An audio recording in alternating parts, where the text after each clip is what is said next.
Hi everyone, this is Kim. You are listening to Unfiltered Wednesdays, the show where we have real, unfiltered conversations about navigating big life transitions as a student, a professional, and a human being.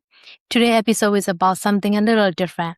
What it looked like to move away from home without ever leaving the country and still have to build entire life from scratch. New city, new community, new career direction, new classmate all at once. And let's get into it. Summer Lee moved from Davis, California to Boston for school, building a life from scratch, hundreds of miles from home. She is passionate about education and exploring venture capital. Right now, she is juggling an investment analyst internship and a marketing strategist role at the same time. Her story is about what it looked like to overcommit, walk through school, and build a life far from home and make life transition without having it all figured out yet. So, hi Summer, how are you today? Doing well. Thank you so much for having me on this podcast. I'm very excited. I'm very excited too, and thank you so much for joining us. Tell us who you are, where are you from, and what are you up to right now? I am a junior at BU, and I am pursuing a degree in business. I originally grew up in Davis, California, and I'm building a Girls into VC chapter at BU currently, and then also will be working with our college ministry next semester. You just moved here and you have been building something at your university and also serving at church as well. So what is a question nobody asks you about your life right now that you wish they will? That's a good question. I would say I wish somebody would ask, what is one thing that you hope to solve in this world? And I guess I'll answer that. My answer with that would be I am really passionate about inviting newcomers into joyful conversations that will draw them to see their uniqueness and value to humankind. And so everywhere I go, I'm really interested in seeing how can we connect strangers to each other? How can we make spaces more inviting and open? And how can we do that in a place of education, at work, in religious places of worship, and so on and so forth. Very impressive. And I love that you really want to create a space, a joyful conversation, and really connect people to each other. We also have a golden question that we ask every guest. What was like when you first arrived in Boston, and what hit you that you did not expect, considering that you are moving from California? Yeah. So I moved to Boston in January. I had a gap semester in my program. So the first time I really came onto campus was the middle of winter, and it was very, very cold. I would say something I did not expect about the culture of the city is how fast people walk. Living in California, the pace is really chill and easygoing, and people drive a lot. So there's really no need to walk around too much or with too much urgency. And when I got to Boston, that was completely the different case. People were lapping me all the time, and I had to learn to stand more towards the right so that people could pass me, and then slowly I could pick up the pace. I also didn't expect that when people are in Boston, they walk with a very determined mind. They're straight on the target. They don't really stop to say hi or smile. So when you see people, or at least when I first saw people, I thought when I passed them, I should smile. But then I realized, no, that's kind of odd. And so now I walk with that same determination on my face.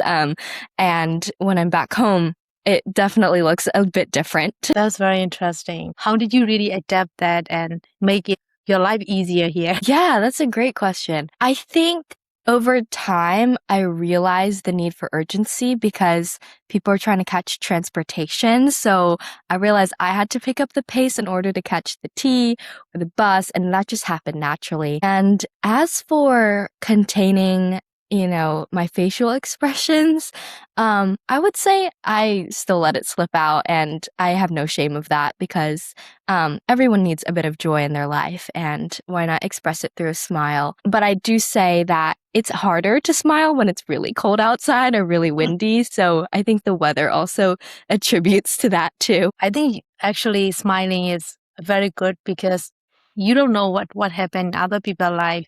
Please continue to do that. I really love it. To follow up on that, what was the harder things about starting over in new city? Yeah, the hardest thing about starting over in a new city, I think it really depends on your upbringing and whether you grew up in a city yourself. I see that my friends from New York definitely adjusted much more seamlessly. Um, for me, I would say public transportation was a big one. I was very nervous to take the bus and the T. And over time, there are so many kind people that will teach you things. I learned very early on that people in college are really kind and nobody is ashamed to ask simple questions like, how do I use the laundry machine? Or where do I go pick up the mail? Or what time does the bus show up?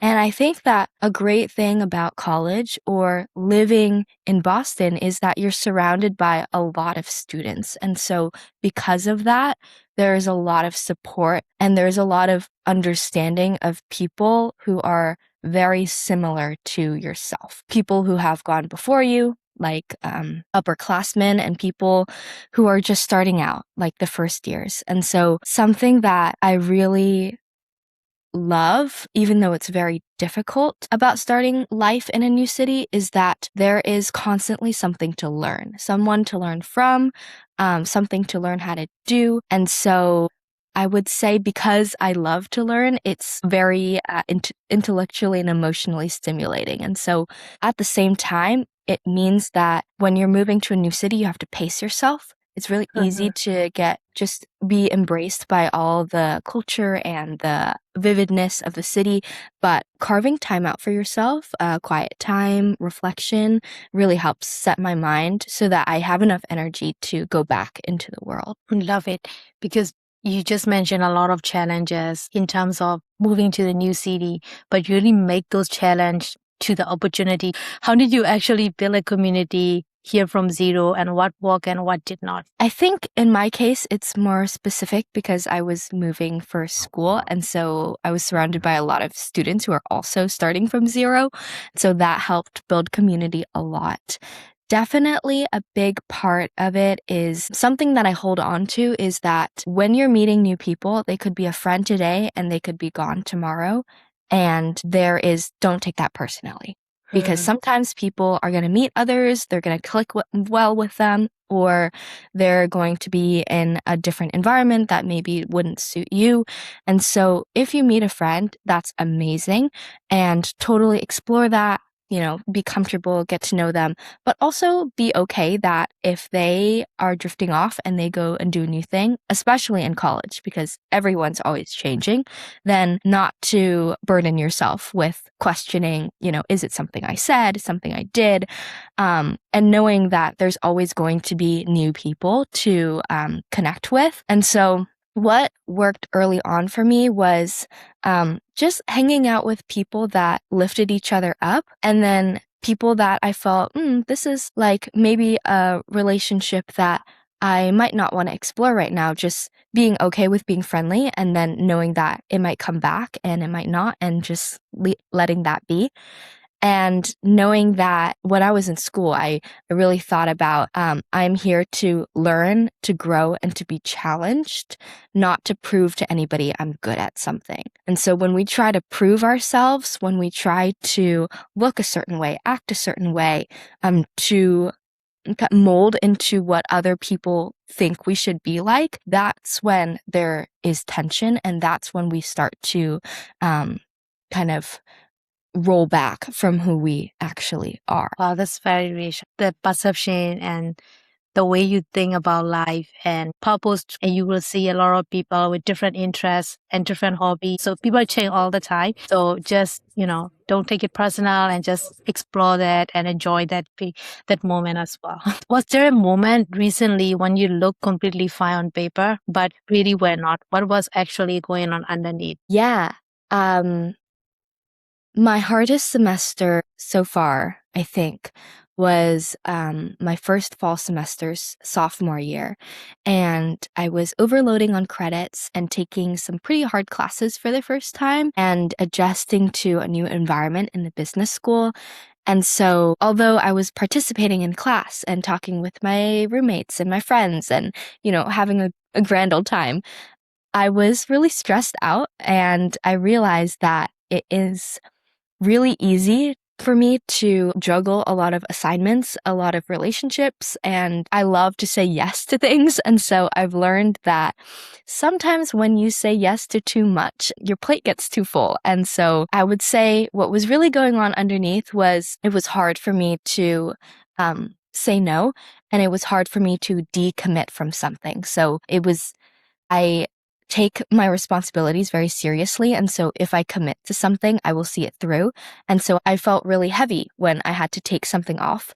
But then I realized that it would be the best for me, and that sometimes I'm not the best person to do that. And there's other people who are going to do an even better job than me, because there are so many things that are also going on in my life. So just surrendering that, and surrendering and knowing that I don't have to take everything on, and I don't need to, is really taught me how to say no. That's very great example, and really accepting yourself and appreciating other. There's some other people who will be better for this, and really take care of yourself and your wellness as well. So for that, what is a piece of advice about balance that turned out to be completely wrong once you actually try living it? I think sometimes when people perceive balance, they talk about having two completely distinct ideals. For example, a meal is having both vegetables and then also indulging in like fried food sometimes. And sometimes that works really well because you're able to counteract two very different substances. But I've realized for me that rather than trying to push and pull from very, very different themes, I try to think about one trajectory of my life, one season that I'm going through right now. So this is maybe too metaphorical, but for example, when I go into new semester, I try to make a vision board or something that I think about my goals, but sometimes it's hard to meet those. So I think about like, who do I want to be? Like, what values do I want to hold myself for? What are the things that I want to achieve? Sure. And then what fits into that theme? And so I realized that balance is carving out that theme that you want and then adding things that sort of match or reflect or sometimes conflict, but you don't want to make it conflict too much. Otherwise, you're going to feel as if you're one person today and somebody completely different the next day. And I learned that trying to be two people at once doesn't go so well.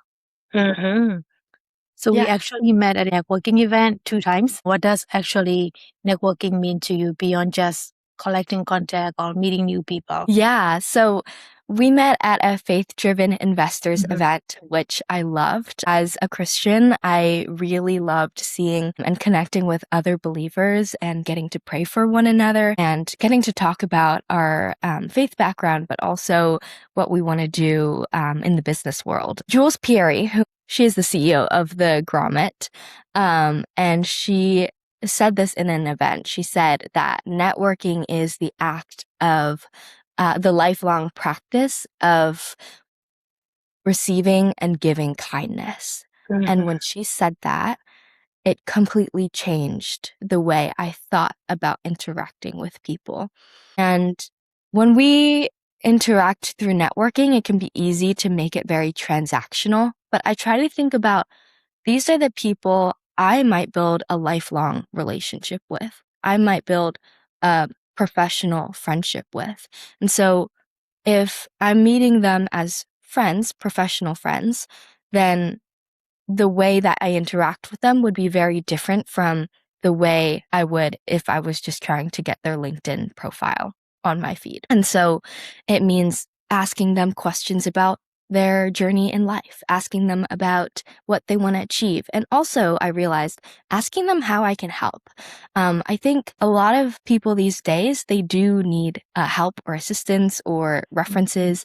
And so even though I am still in college, I try not to belittle my role and tell myself that, nobody's going to want anything out of me. But just by having a conversation like this, we could have a podcast. And so knowing that each of us carry something very unique and very valuable, and that we were made with a lot of gifts, and we were made with a lot of uniqueness, and that somebody could need what we have naturally. And so that's what I try to think about with networking. That's really great.